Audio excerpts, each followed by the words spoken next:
You might ask yourself, what do they mean with reasons? Well, as I've noticed in the introductory video of Module 1, there are a lot of reasons to look into holistic health. 7 out of 10 diseases are chronic diseases. 7 out of 10 deaths are caused by chronic diseases. The average adult lives 42 years with a chronic disease. How helpful, how beautiful it would be if we could prevent that, if we could reduce the risk, and if we could help them heal earlier and better. Well, therefore, this very simple but powerful module, Reasons, which we have practiced a lot also in big companies. And I want to take you on a little journey. So let's just take a look at it. So Reasons stands is an abbreviation for rest, exercise, alcohol, smoking, order and rhythm, nutrition, and smog. The first one, rest. I don't know how it is with your surroundings, but in my surroundings it seems that doing things, action, is more highly valued than just being. Doing nothing, for example. For one reason or the other. And it's kind of strange, because generally breathing in is not more important than breathing out. The night is not more important than the day. Light is not more important than dark. In this sense, you could say that doing is as important as being. Some people around me even think they are human doings, but it's not. We are still human beings. You don't have to do things to be okay. But generally, because we want to have a lot of things, we have to do a lot of things. And there's nothing wrong with doing. I have 7 children, I have my own company, so I think I'm also a very dynamic person. But I really consciously balance it with moments of being. And inside us we have got the autonomic nervous system, which consists of a so-called accelerator, the sympathetic branch of the autonomic nervous system, but we also have a brake, which is the parasympathetic part of the autonomic nervous system, adrenaline and acetylcholine. Well, what happens when we have stress? And I also notice many people don't actually know what stress is. Well, HeartMath, the Institute of HeartMath, defines stress as experiencing an unpleasant feeling. Let's, for example, say you have an important meeting and you still have to print something. And you walk up to a colleague in the corridor and you forget about the printing. Then you say, oh shoot, I have 1 minute, and you start printing and then print error. And you really get excited, your accelerator goes on, you make adrenaline, and your heart rhythm gets totally blurred. For example, frustration. This is typical for stress. For every unpleasant feeling is that the sympathetic and the parasympathetic parts get fighting each other. And this costs a lot of energy. It's like sitting in the car and driving up to 100 and then braking again to 30 and up and up and up. And then your car has to go to the garage. The same with our body. If we have too much unpleasant feelings, we also have to the garage. And we call that burnout. So it's very important to become a little bit more conscious about the balance between doing and being. And that we can do this with example for what we call a micro meditation. This HeartMath Institute has found that with a simple breathing exercise, which is called, for example, the heart focused breathing. This is a technique by breathing in consciously 5 seconds. You fill yourself, you charge yourself with fresh energy as if you are breathing into the heart area. And then as if you are breathing out to the heart area, you release tension. 5 seconds in and 5 seconds out. If I would be detached to a computer right now with biofeedback software of the HeartMath Institute, you would instantly see that my heart rhythm will change from this incoherent, chaotic pattern to a very smooth and ordered pattern called heart coherence, which is another name of flow. And in this state, all my cells get in more oxygen, more nutrition, and I get balanced and recharged on a physical, emotional, mental, spiritual level very quickly. And you can do this only half a minute to maybe 2 minutes, before a meeting, after a meeting, at the coffee machine, at the printer, just half a minute recharging yourself. Well, in the module you can go and see some interesting videos about it and dive more into depth into that. A second example of rest. Of course, we all know the importance of sleep, but how exactly do we know the importance of sleep? There are some interesting researchers we present in the module. Let's look at some things. We all know there's a huge tissue repair at night. Even when you lose like 1 or 2 hours of sleep, that means 1 or 2 hours that you lose at repairing your tissue. And of course then at daytime you become a little bit more tired. But also the whole metabolic maintenance, the hormone balance, the information processing, and at daytime after sleeping you have a higher memory consolidation. So you perform better in life. This is about rest. The next one, exercise. Well, there's a saying, a huge saying in the pharmaceutical industry, and they say if we could invent one pill, it would be the pill of movement. A pill of movement, what could that be? Well, it appears that the effects of exercise are so hugely in your brain, and we all know the effects on the cardiovascular system, the muscles, but one of the main effects of exercising is that it is a brain booster for focus, for learning, for performance, and for feeling positive. And all these hormones that are produced, if they could take it in one pill, it would be the best-selling pill worldwide. Unfortunately, they cannot find it because you really have to do the exercise. And then you have all these effects. We all know after 20 minutes on a cross trainer, we feel more sharp, we feel more relieved, we feel more positive. So why don't just do it? Yeah? Then the next thing is our brain appears to be built for movement. Our brains start to grow when we start to have more complicated movements. And now research suggests that the more we exercise, the more our brain grows. It literally means that people who exercise more are more intelligent. There's huge data of it, and we want to invite you to look into that data in the module. Very, I think, interesting stuff. And then last, that's also one of the studies you can read through. It has a huge prevention of chronic diseases, exercise, and reduced risk of premature death. So it's not only to feel yourself well, but also to prevent, for example, chronic disease. Exercise. Next one. Alcohol.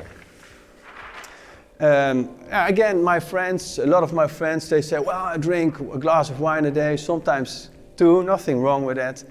In itself, there is nothing wrong with it. Of course, there are also like antioxidants in the wine, vitamins, but what they forget is the alcohol part in the wine.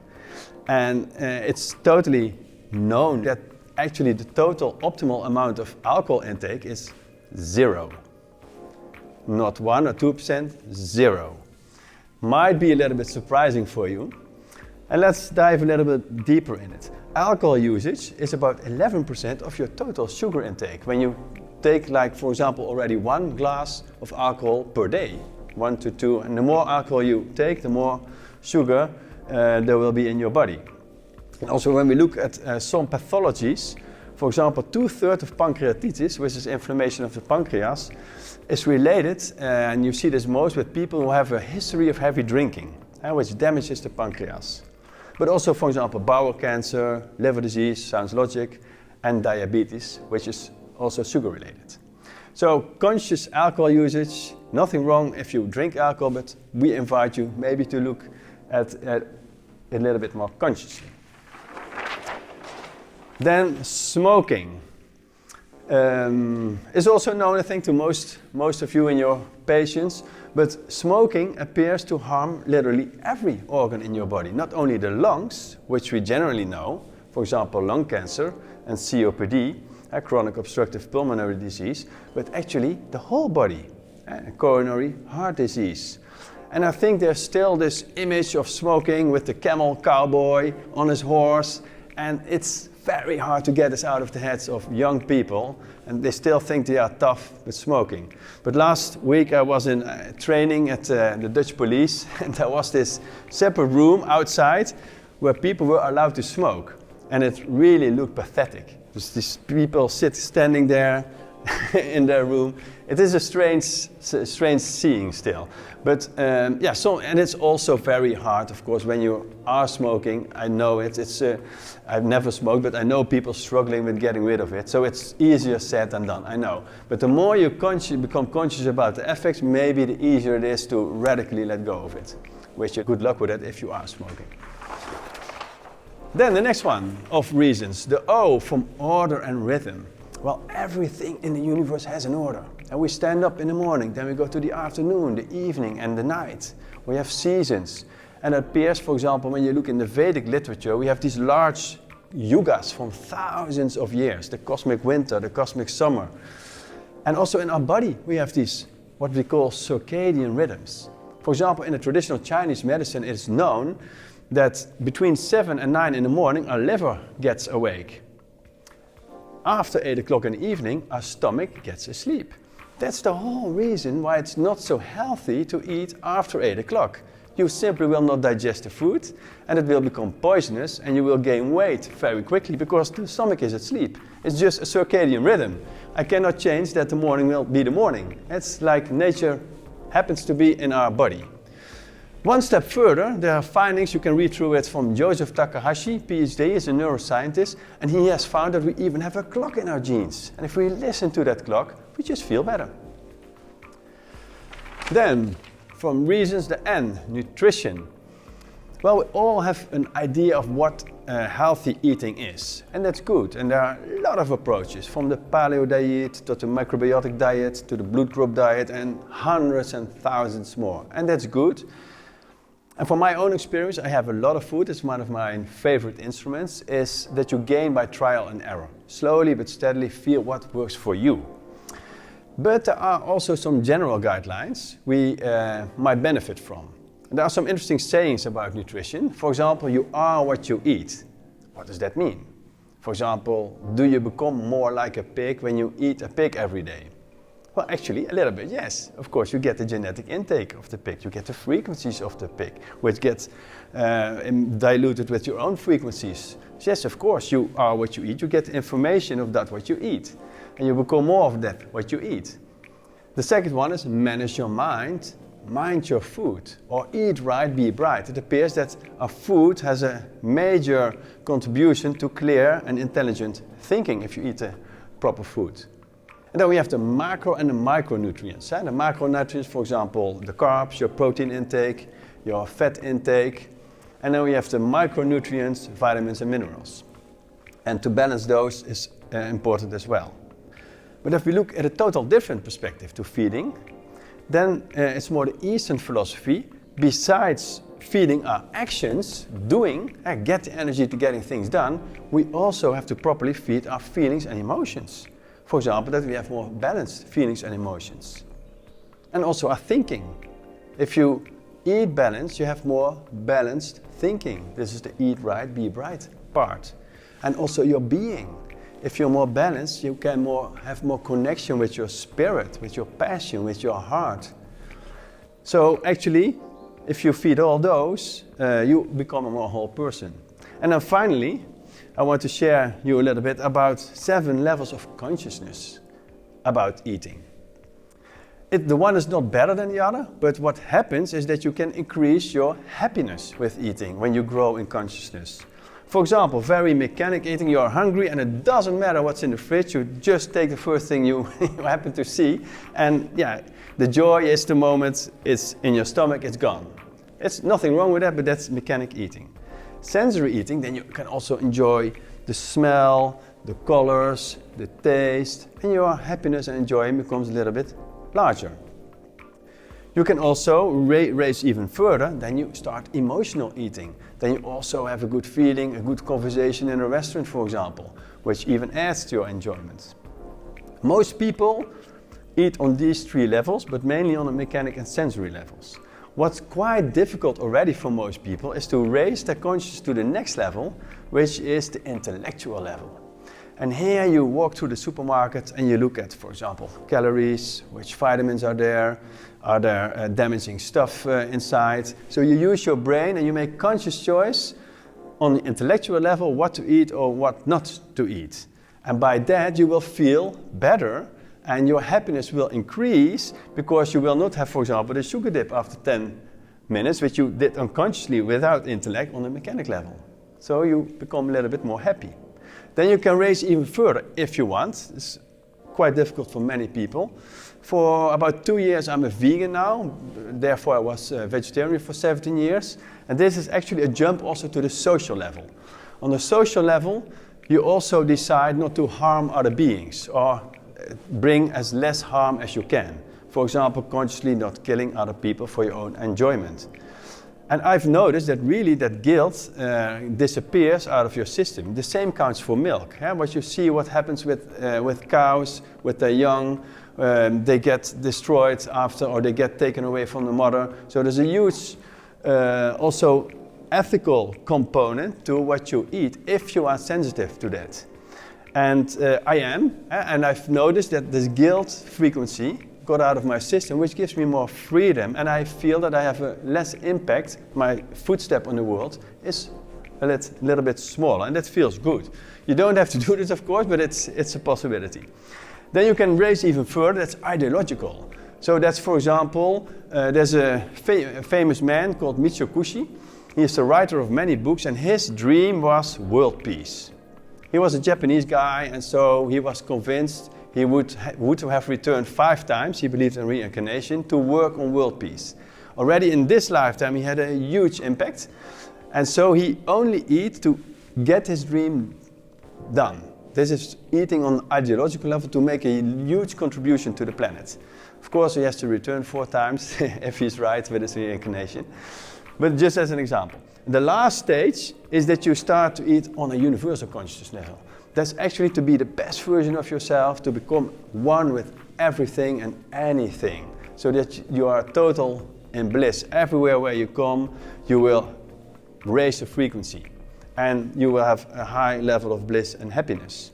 So there's a lot of ambition levels if you want to look more on a vertical perspective to nutrition. Then, finally, the S from reasons, smog, and then in particular the Electrosmoke. You can see it. But do you know that at this very moment, thousands of conversations go through my body?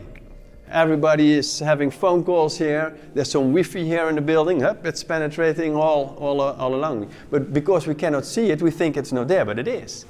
If I would take an electric measuring device, it would almost explode with radiation now. So it's, for example, Wi-Fi, mobile phones, electrical wires in your house, your alarm clock. Some people have their phone besides their bed, they have the alarm clock, then they have Wi-Fi at night, and then they complain of not sleeping well.